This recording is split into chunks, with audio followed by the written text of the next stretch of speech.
I think it would be very disruptive because a lot of the millionaires would leave the country. You know, in the old days, they left states. Now with transportation so quick and so easy, they leave countries. You'll lose a lot of money if you do that. Other countries that have done it have lost a lot of people. They lose their wealthy people. That would be bad because the wealthy people pay the tax. President Trump coming out against a Republican plan to raise taxes on millionaires to pay for his low and middle income tax cuts, like no tax on tips, Social Security, or overtime. Joining me now is Texas Congressman Keith Self. Congressman, great to see you this morning. Thank you so much for being here. I want to get your thoughts on this because there was some outrage on the right and the left regarding the proposition of tax hikes here.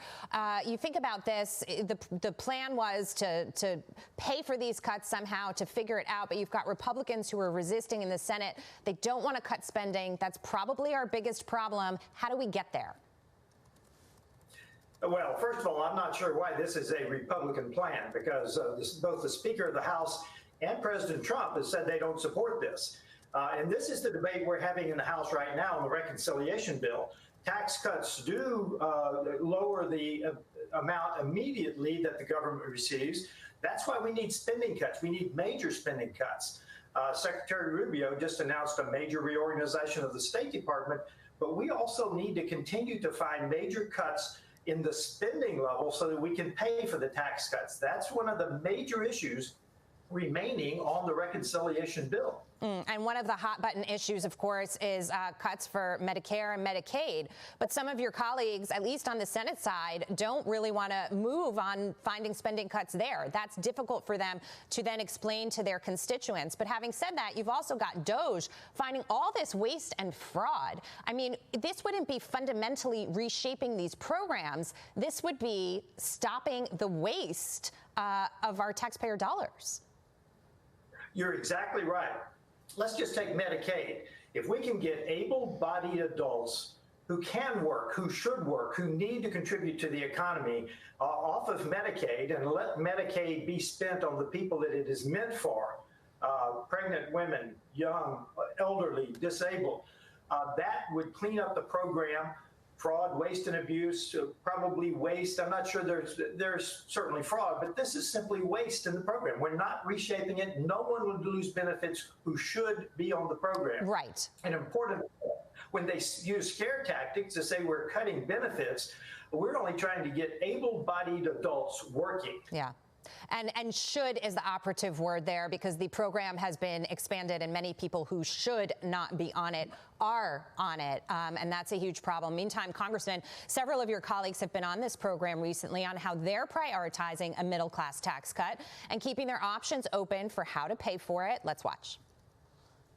This is a new Republican Party. Our base, we're no longer the country club Republicans. We have to understand that our base is now working and middle class Americans. They're the people that put Trump in office. So anything that we do has to have an eye toward making sure that working families are not getting hit with a tax increase. But the objective here is to have an overall tax bill that addresses the economic needs of the middle class and the vast majority of Americans. We're looking at everything in the tax code, and we're going to provide a tax code that creates growth. It's pro-small business, pro-family, pro-worker. The Tax Cut and Jobs Act under President Trump brought it to 37 for those on income levels over $750,000. By bringing it from the 37 as we're redoing the tax plan to perhaps 38.6, right? It would still be 1% less than it was before. If you were to bring it up at one point, it brings about $15 billion in revenues.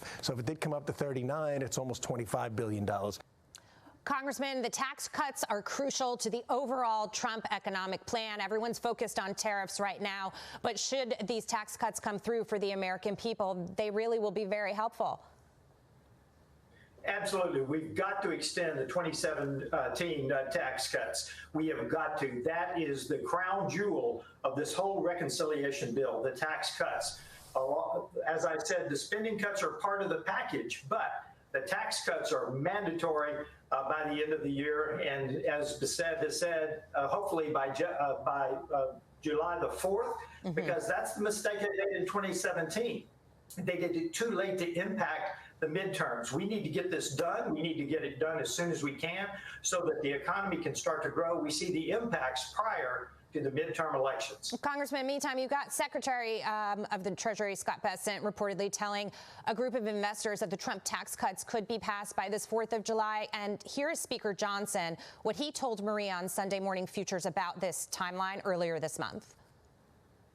Are you still counting on getting that bill by the end of May? Yeah, the timing's critical, Maria, because for all the reasons you know and you've discussed on your show all the time and that we know, we have to show that stability to the markets. We have to send a message to the bond market, the stock market investors, to our allies around the world and our enemies as well, that America is on sound fiscal ground. Memorial Day as our deadline is because the sooner we get it done, the better. It will really calm, I think, a lot of the things in the economy and start us back on that path to real recovery. The debt limit cliff is approaching. Now, some projected it could happen in August or September, but depending upon tax receipts in this tax cycle, it could be pushed back on us further, maybe to early June. Okay, so the target is obviously sooner rather than later. But having said that, if for some reason, a consensus can't be reached and this is pushed out till September, it really would be detrimental. So do you expect this to pass, and do you expect it to pass soon? I do. There's reporting that the Speaker and the leader met with the committee chairman yesterday and have started those discussions. We've been working on this for months, so we are well ahead of the game in the committees. The decision, though, is how do we pay for the tax cuts? How do you put the entire package together? But I know that the Speaker is absolutely committed to Memorial Day, and I think that he will push people to get there.